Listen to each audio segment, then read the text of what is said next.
Happy Hump Day, everybody, and welcome back to Laying the Points with Farley Bets. My name is Chris R. Farley. I am at Farley Bets on Instagram, Twitter, and TikTok. Professional sports bettor, winner of Circa 2021, fifth place, $114K cash prize, career 57% in the NBA hit rate. I think over, over 150 units, 1 and 2 years in the NBA. Winning in a few other sports right now, too. Believe it or not, soccer.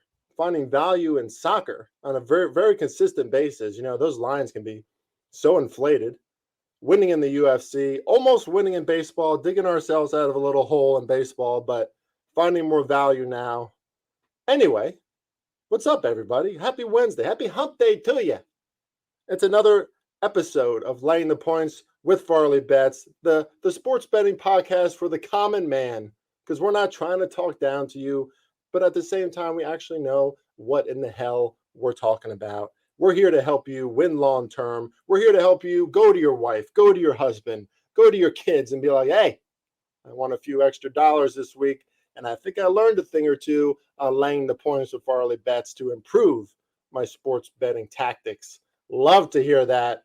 Heard that from a few listeners. Really appreciate all of our listeners and our audience. And we have a fantastic show for you today. Britt Fitz Picks is on the show. You know, she's actually been in the industry for a very long time, studied gaming. She has a lot of great stuff to say on this podcast. But recently, she burst onto the scene. She's giving out picks.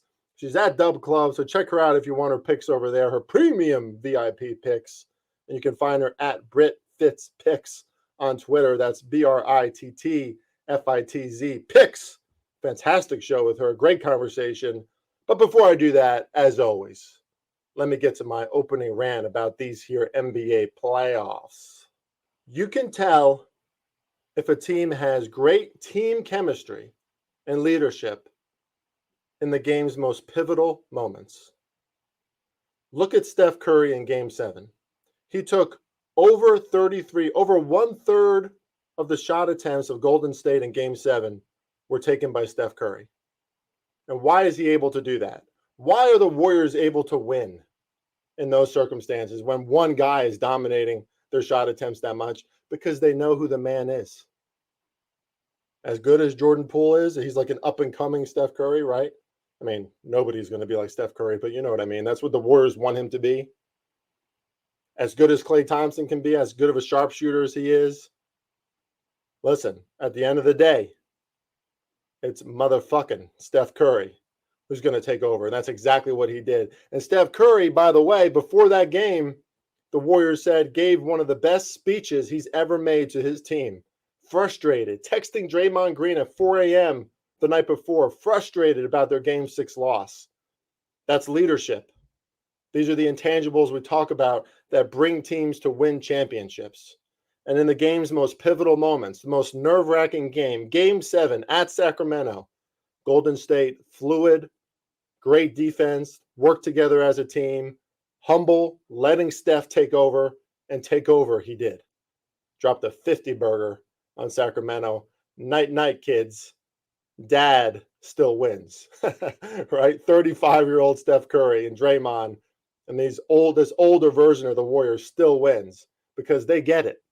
They get leadership. They get those intangibles, the chemistry, the trust in each other. On the other hand, look at where you're not seeing it right now. As talented as the Phoenix Suns starting five is, and as talented as the entire roster of the Boston Celtics is, we're seeing in some pivotal moments of the game, there isn't that team chemistry, right? There isn't that fluidity. You can tell, like, what this is an observable trait. You know, this is not some like made up sociological bullshit. Watch the Celtics. Now, it doesn't happen every game, but let's face it, Coach Mazzulla, he's new, right? This is his first experience as a playoff coach with the Boston Celtics or with any team. So he's brand new at this, right? And then on court, you got Jason Tatum, who, by the way, even though he dominated in the first half, he had 4 shot attempts in the fourth quarter. Brogdon I can talk about this because I'm so excited about it. Malcolm Brogdon had 4 shot attempts in the fourth quarter. They're not the same. Jaylen Brown had 3 shot attempts in the second half up until late in the fourth quarter. What are we doing? If you're the Boston Celtics and you have a brand new coach this year, and things have gone really well still, right? But if you have a brand new coach and you're the Celtics, somebody has to step up. Somebody has to be like, I'm the motherfucking man. I'm the leader of this team. This is what we're going to do. I don't know if Jason Tatum has that in him. I don't know if he has that killer instinct. In fact, in many situations, he still looks like a deer in headlights. And he's a great player, physical gifts, long, great player, great shooter, had a great year. But here we go again. Celtics had to go through a lot of change. And this roster, I mean, the roster is so talented, right? Sometimes you look at it like Derek White is driving to the rim. Marcus Smart can nail shots. Brogdon comes in and he's good. Robert Williams III under the rim, fantastic, can be dominant, right? Of course, Jaylen Brown and Tatum, which is just such a deep roster. And it's almost like they don't know like who's going to shoot it, who's going to take over. Nobody knows. And as far as the Phoenix Suns go, I mean, you could see it clear as day. Now that they're facing a truly elite team, the number one seed in the Western Conference, the Denver Nuggets, at Denver. Denver was down at the start of the fourth quarter. Denver, though, played together, came together, better defense. Jokic was the commander out there, fluid. They just shot ahead of the Suns. Devin Booker, iso ball. Durant, iso ball. Of course, Chris Paul wasn't in that game in the fourth quarter either. I believe for all the fourth quarter, but that was a big hit for the Suns, right? Because he kind of is their on-court leader, right? He's the OG who gets pissed, who sounds off against his players. Him not being on the court, I think the Suns missed him. And then, predictably, we see Devin Booker kind of lose his cool at one point, gets a technical foul. Kevin Durant is trying to do it all, iso ball, but they didn't look like they were in, like they were fluid, that they were in sync together. Right, you could see it in those games' final moments. And then you have other series like the Knicks and the Heat, which I would argue both the Knicks and Heat have great team chemistry. The core has been together for a long time now. Great defensive coaches. That one's going to go back and forth. Same with the Lakers and Warriors. All right, the Warriors blew game one. Okay, I mean, they were tired, right? They had 1 day of rest in between. That was kind of predictable, right? It's why we took the Lakers early. Lakers should have covered the first quarter. They covered the first half. But, this is the situation we're in where even a team like the Lakers, who has a lot of new parts, look at the difference between the way that the Lakers work together and the way that the Suns or even the Celtics work together. What's the difference? It probably ain't Darvin Ham. I mean, he looks like a good coach and a good leader. Seems like it. It's LeBron James, right? It's the experience of Anthony Davis and LeBron James on the court together. But probably, especially LeBron James, right? He's done this before. He loves this team. He knows how to get the team together and fluid and working together with chemistry on offense, on defense. And you saw that in the second half of the Warriors and Lakers game. Of course, you also saw the Lakers driving to the rim, exercising their size advantage, getting foul shots, playing better defense. The Warriors are going to have to make a lot of jump shots in this series because that paint area, the front court, is not going to be easy to access. But, the Warriors will get theirs. I mean, Steph Curry will be in the game a little more, right? Steve Kerr was sitting him a lot. It's questionable in game one, but we get it. He's probably exhausted from the 50 burger that he put on the Kings. But these are observable things. And as much as we want to look on paper and be like, well, this team's defensive efficiency and this matchup advantage here, yeah, of course, that matters. But if there's not that, if you've ever played sports and you're in a tense situation and you don't necessarily vibe with all of your teammates or just know who's supposed to get the ball or what's supposed to happen during these times of crucial, nerve-wracking, tense moments, right? The end of a fourth quarter, right? Or even the beginning of a fourth quarter when you're down in a crucial playoff game. That can make all the difference. And again, these are observable traits. All right, the data is there. Tatum, not taking shots in the fourth quarter. Brown, not taking shots in the second half. Just like chilling. Right? Suns, no ball movement in the fourth quarter. Devin Booker just trying to do too much. Kevin Durant just trying to do too much. You don't see that from the Heat. You don't see that from the Knicks. You don't see that from Denver. You don't see that from Golden State.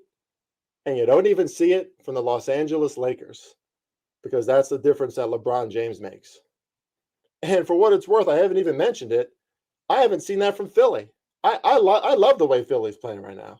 Philly has been one of the most consistent teams in the NBA all season on offense and defense. And they know who their man is, right? They know the man is Joel Embiid, MVP, by the way. They know he's the man, and they know when he's out, next man up. Maxey and Harden. Harden, who, playoff Harden is not somebody we trust, but he stepped the fuck up, did he not? Game 1 on the road, TD Garden Center, lights out, James Harden. He looked like Houston Rockets James Harden, right? Just completely taking over. And I don't know where that Boston Celtics defense was, but these Sixers are deep. And these Sixers have played together for a while now. And they have a different kind of attitude and mentality. Plus 7.5 tonight with Embiid back. Team total 104.5 when the Celtics haven't stopped anybody on defense, really, this entire playoffs. Woo! I don't know, man. I would favor the Sixers tonight. That's my free pick for you. Let's get to Britt Fitt's picks. I could say a lot more about these NBA playoffs. I love talking about it. Stay tuned, because on Friday, we have a great show. Gator Sports Betting. Patrick Gates, a guy that I've known for a little while now, a fellow writer at the Odds Breakers from back in the day, but a fantastic handicapper of horse racing, is going to be on Friday, and we're going to talk the Kentucky Derby. What did I say? Kentucky? Kentucky Derby conversation on Friday, and how to approach our bets on that. Look forward to Patrick Gates this Friday. And by the way, look forward to Laying the Points always being on Wednesday and Friday every week. There might be some Fridays where it doesn't happen. Again, we got the newborn over here, a lot going on. I'm trying to build everything in the sports betting industry. But Fridays and Wednesdays, definitely Wednesdays, most Fridays. Look forward to that. I know you need more predictability as my audience. I so appreciate my audience. Ladies and gentlemen, let's get to the dynamic Brits Fits Picks. All right, welcome back, everybody, to Laying the Points with Farley Bets. And I'm joined today by an up-and-coming handicapper in the sports betting industry. You can call her Britt Fitz, but you can find her at Britt Fitz Picks. That is BRITTFITZ Picks. Great to have you on the show, because I always like to support handicappers who are doing things the right way. And I know you're hustling over there, and you're very invested in the NBA playoffs and everything you're doing on your end. So how are you? Great to have you Laying the Points, Brett. Thank you so much for having me. I super appreciate this, and I'm excited to talk some sports with you, especially NBA, because it's my favorite thing in the world, besides my family. And sometimes that's debatable. I can totally relate to that. It's nice to see NBA games that we can actually that are very watchable, right? Because sometimes in the regular season, the motivation and how hard these guys are going to play, the injuries, it is so annoying. Now at least we have these teams in most cases are going to bring it on a nightly basis. So I think this is the time to. What's that? I said unless you're the Suns. Unless you're the Suns. Well, I mean, they nobody could make a shot in that game last night. That was really strange. They're playing a D-League college team. It's pretty pathetic for the amount of money that goes into the talent that they pay for. I know. Devin Booker has been playing really well, but the Nuggets are no joke. I mean, that their offense, the way they can work, but it was almost like nobody wanted to win that game yesterday. I've never seen so many open shots and so many misses in an NBA playoff game, especially in that first half. But I digress. Brett, I'm going to ask you a question that I ask everybody who comes in the show for the first time, because I think it's really interesting to our audience to, just to learn about our guests and how they got into sports betting. So let me ask you, how did you get into this crazy world of sports betting? What brought you in and what kept you in? Well, first of all, I went to UNLV and I studied gaming. at UNLV. And so that was kind of part of the, like, my first step into this. And I actually decided to go for it because I was a blackjack dealer at a bunch of the hotels here. So it's kind of surrounded by gaming and all this stuff. And then a lot of my guy friends were always like making all these bets and like making money. And I'm like, what are you doing? I want to know, like, teach me. And so my friend Justin was like, well, let's go do this thing at Stations Casino. You pay I don't know if this is even a thing anymore. This was back in 2016. He's like, we can each pay $5 and you bet on the NFL. And if you get every single one of them correct in a week, I think we won once and we got $1,000 because a bunch of other people did. But the person who wins it all gets like 50 grand in a car. So that was like my first little like dip my toes into the water type thing. And then he and I just kept talking about sports and I like started watching them. And he was like, how about you take the over on Golden State? And this is when Golden State was just wilding out, like crushing every game, 1 billion points. And I don't think there was as much offense at that time in the NBA because the lines were much lower than they are today. Yeah. So he's like, put $500 on it. I'm like, no way. I'm not going to put $500 on a game. He's like, if you lose, I will give you your $500. I'm like, okay, fine. And so I like wrote it on a napkin. He signed that he would give me it back if it didn't win. And I was sitting in a restaurant watching this game like, oh shit, it's going to lose. And it was 219 was the number it had to go over. And it literally hit 220. And I was like so fascinated at that point by like the pace of the game and how fast it moved and all the players. And I literally just like, I was obsessed at that point. I was like, I want to know everything. I want to know how they judge these like points and how they get here. And it just was almost all consuming and I became obsessed with it. And I just kept learning more and more. And yes, the winning was great, winning extra money, but really like learning was what got me so into it. And I'm still like, I love watching games. I love the pace. And that's why basketball of any sort is just, it's my niche. Yeah. Did you ever play any basketball growing up? No, I'm actually a tennis player. You're a tennis player? Yeah, I played a lot. Awesome. I love tennis. Loved it. I tore an ACL 4 years ago, so I haven't touched a tennis court in a little while, but I love me some like afternoon tennis on like a Saturday or something, just get a good sweat in, have some fun. I miss it. And I like that you don't need so many, like you don't have to get like a huge group. You can just get one more person and go hit the ball. Like, how fast is your serve? You got a nasty serve? I haven't really kept up. I was really, really good when I was younger. Our high school went undefeated for like 20 years. We only lost a match, like one match. Holy shit, that's amazing. Yeah, that's like amazing. we went to like a country club when we were like 5 and started playing. We were like groomed tennis players. Yeah. So by the time I moved, I was kind of like, I don't want to be this serious about it ever again. Like we played USTA, we played high school, we played whatever our parents could get us to play, we played. So. Well, that's amazing.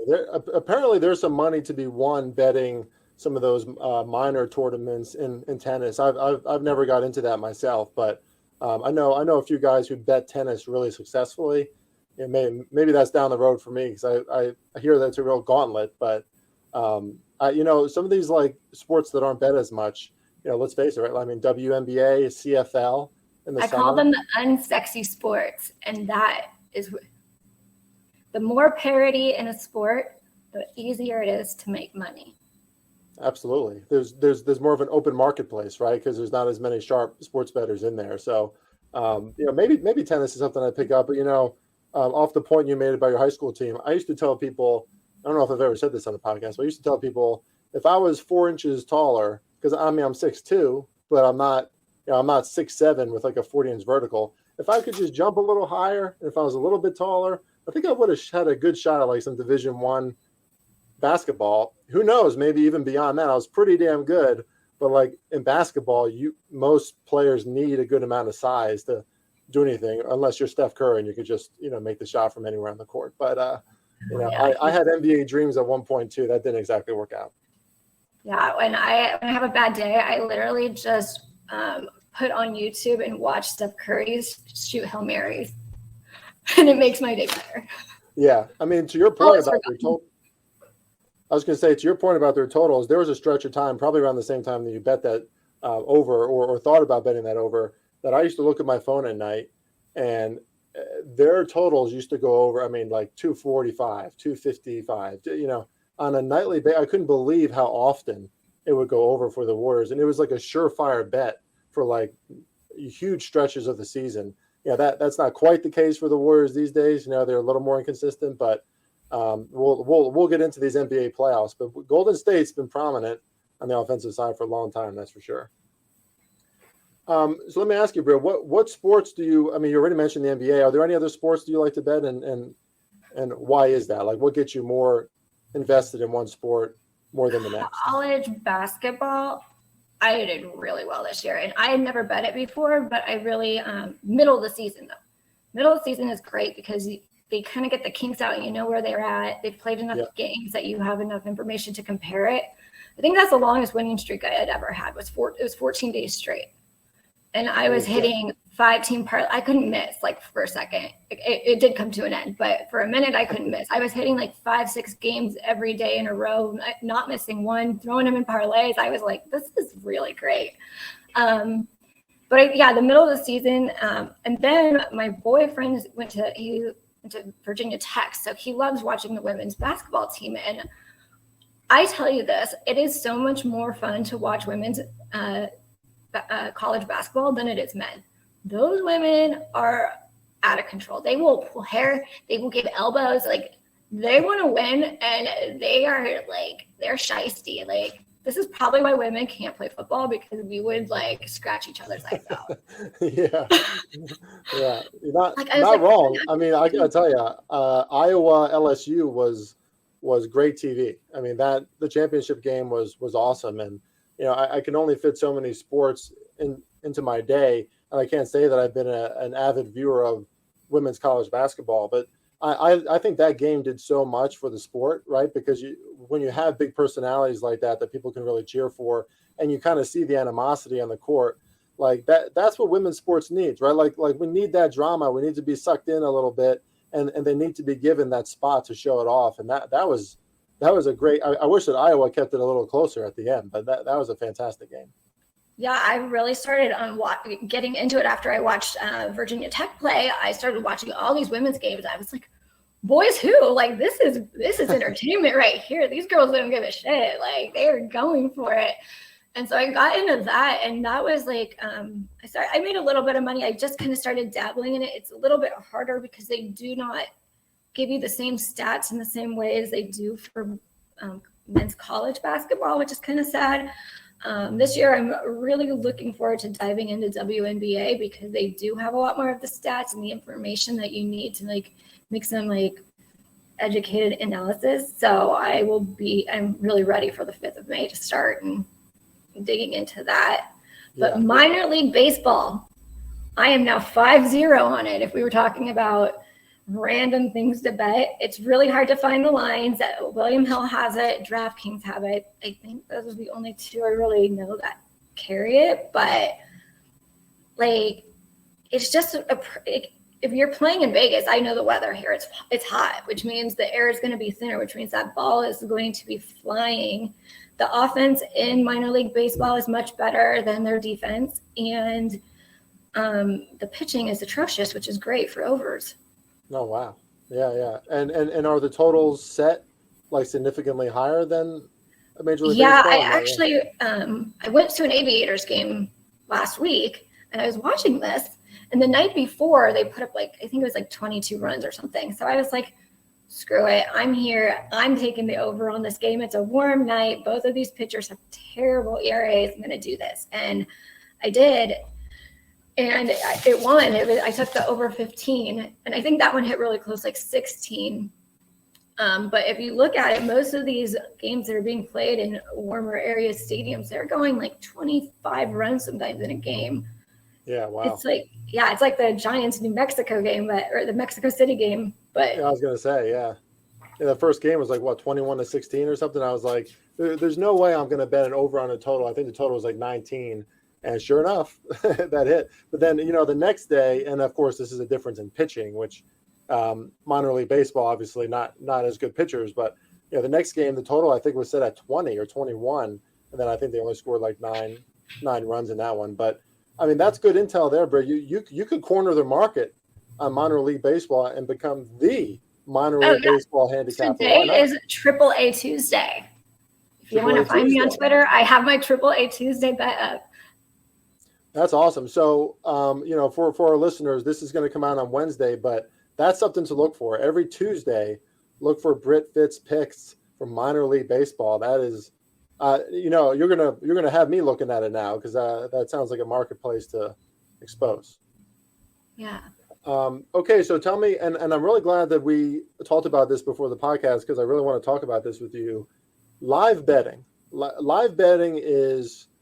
I sometimes almost think it's as much an art form as it is a science, right? Because observing the game, especially in basketball, and the rhythm of the game and the way the coaches and players are approaching it, I think, live betting can be so intoxicating for your average public bettor who's just watching the game, right? Because they want some action, they're going to put something down on it. But I also think it can be extremely dangerous, right? Like you could think that you're a good live bettor, and then just like, that's your plan every game, just to like watch it, enjoy it, put down some live bets. But I know for me, like I've had some fast times in gambling before I started disciplining myself a little more. I know that it can get away from you, and you could think that you know where things are going, so then you chase and all that other stuff. But one of the things that you told me that you like to do most is you like to prepare before these games to look out for live angles during the games, which I think is really smart. So just tell us a little bit about your approach to that and how well that's worked for you. Well, like I'll just use the Heat game today, and we'll just Sure. For less or more, we'll just say Jimmy's playing, even though he's on. Like, if he were to play, it's the line is at plus 6.5 for the Heat. For me, that is also a really good line that I would definitely want to take. But if I'm looking at it at a live betting perspective, I'd be like, what's a really good number for this game for me? Like, is it plus 10? Like, what would if I could have it my way, what would this game look like if I could get the perfect number? Right. And so I'll put like opened at 6.5 or whatever. I think it opened at 7, whatever it opened at. And then I'm like, I would like it at plus 10. So I watch the game. And the second, and I don't like to take, I try to do a first half and a second half bet.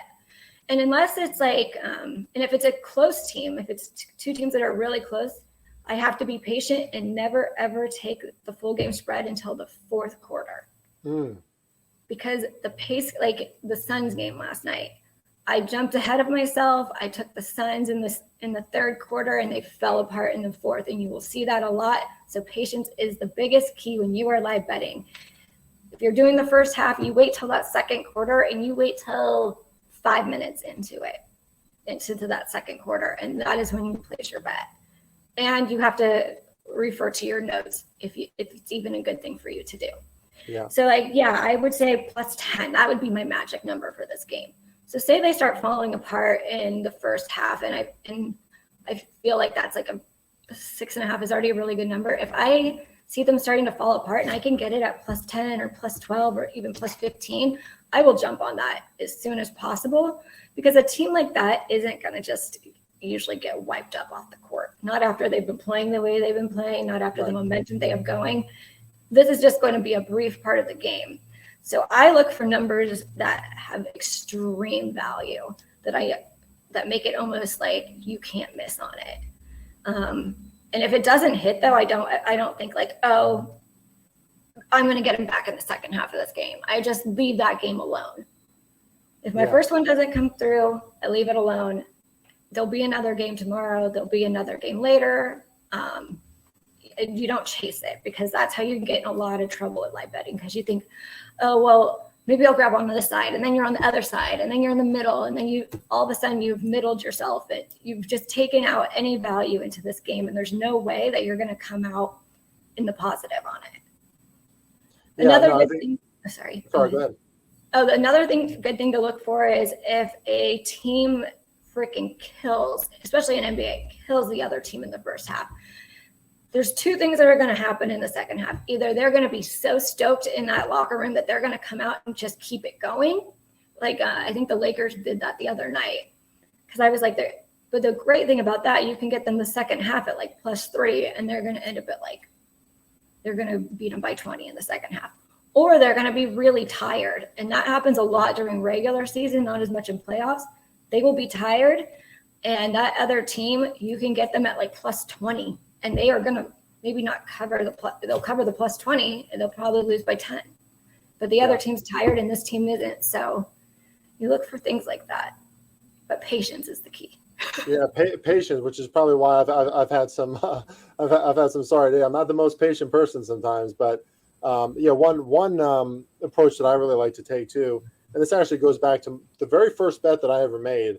I don't know if I told this story on this podcast before, but the very first bet I ever made, I was in Vegas on a trip with my buddy, and this was during the 2010, dating myself a little bit, NBA Finals between Lakers and Celtics, and Lakers went on a run at the end of the second quarter. Kobe Bryant killing it, and so the bet was who's going to get to 10 points first at the start of the third quarter. I saw all that momentum on the Lakers side, so I took that bet. I won the bet, kind of hooked ever since.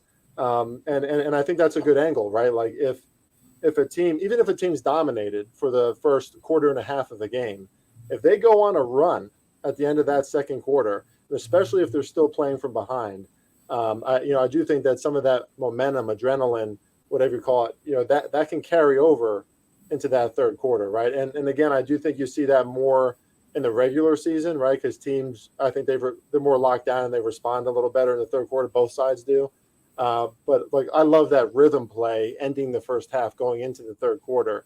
I also like totals, right? Because if you get, like, I was expecting, actually I live bet Suns Nuggets total over 56.5 last night, third quarter. That hit 61, and that was a scary bet, but the pace in the first two quarters of that game was frenetic. I mean, they were flying up and down the court. They just weren't making shots, right? So expecting regression, especially from really good teams, I think is another good way to look at it. But yeah, I love what you said, right? You get such inherent value by just immediately when the game starts, the lines can change, right? It can go from 6.5 to 8, like almost right away, because the Knicks could go on a run tonight, right? So then you automatically have value with the whole game ahead of you and things to really change. So I think that's really smart. Yeah, just really much like making a plan though before, and not just going in like, I'm just going to watch this game and make some money, because if it was that easy, everybody would be doing it. Right. 100%. So, and I know we're doing this. I know this pod's going to be up on Wednesday, but for tonight, maybe just an angle for our listeners to look for in the future. A team like the Knicks, they're the best. They're the second best first half team in the NBA against the spread, and obviously they're down 0-1. So I expect them to come out on fire tonight in the first quarter, first half. But to your point, right, it might be a good opportunity to then bet back on Miami in the third quarter and second half, especially if Jimmy Butler's playing. But obviously that game's happening tonight. Our listeners will hear this tomorrow. But I got to ask you, do you have any angles or live bet angles that you're looking for on those Wednesday games? Because obviously the Celtics need to play better after barely playing defense and letting James Harden and Philly dominate in the second half on Monday. And then you got the Suns, who are now down. I don't know if that game's going to be on Wednesday. I think it is. But the Suns now down 0-2, right? So they go back home. Anything that you're looking for in those games? Tomorrow, let me look. It's just the 76ers. Like Boston, I don't think Boston's going to take them out by 9 by any means. And that's what the number's sat at. I had the 76ers plus 9.5 that I actually took live, because I was like, I love this number, but without Embiid, I want to see if they're going to step up to the plate, because they could be atrocious without him. And once they started stepping up, I was like, I'm on this 9.5. This is going to hit. And I all of a sudden I was like, crap, I should take the money line, but I am like a very careful bettor. I would rather take the safe bet than the money line. It's just who I am and how I am, but it works out in my favor more than it doesn't. So, I was like, maybe I should jump on that money line, but it just seemed like Boston should have been playing better. It was really cool to see the synergy of the 76ers come together like that, even without like a star player. And that shows very little for Boston at this point. So I would say look out for a really good number for the 76ers, because Boston could come out the gate because they feel upset that they lost. But you could even be getting the 76ers at like plus 15. If the line moves at all, because it's already starting at 9, you're going to get some great value in that. Yeah, I love that. And obviously Philly has shown that they do have the grit to fight, right? They got a lot of depth. I mean, I think people sleep a little bit on how much depth Philly has, right? They're rolling out their guys. They got PJ Tucker out there now setting picks. They played really hard. And do I expect Boston to play better? Sure. But to your point, right, you might get 5 to 10 more points of line value on Philly tomorrow night, or, today when our listeners are listening to this on Wednesday, because Boston's probably going to come out strong, but then Philly might recover. So I think that's a really smart angle. And I just got to say, Britt, some of these key words they're using on this podcast are fantastic, because they are the recipe for success. Betting is usually, it's so stimulating, it's exciting, it's all this stuff, but you're talking about having a plan. You're talking about patience. These are virtues that sports bettors need to win long term. That is, I think all of us are less than perfect on it for sure. But I love that those are your tenets, because you're going to continue to succeed long term if that's the way you approach it. So I love it. And came with a few hard lessons. Yeah. I was like, do I want to be impatient, or do I like money? Which one do I like more? Right. Exactly. Yeah. And some nights it all goes right and you can fool yourself into thinking it's going to happen every night. Right. But I think the way you approach it is really smart. Before we let you go, any other insight or picks that you'd like to give out? I have to ask, because this is your spot. Right now, that's probably all I have. I don't really look at the next day's games until they are here, because I like to see the lineups. I like to see the players. I like to know what's actually going to be happening. I do have a lot of free plays right now on Twitter. So if you guys follow me, I probably put 2 or 3 up a day, just kind of building my base. And my Instagram is kind of where I keep all my numbers if people want to check it out. I do want to know about, I always say, is it John Murat? I always say his name wrong, but I want to know, do we think that he has hollow bones and that is why, like a bird, is that why he can fly? Can the listeners let us know the answer to that?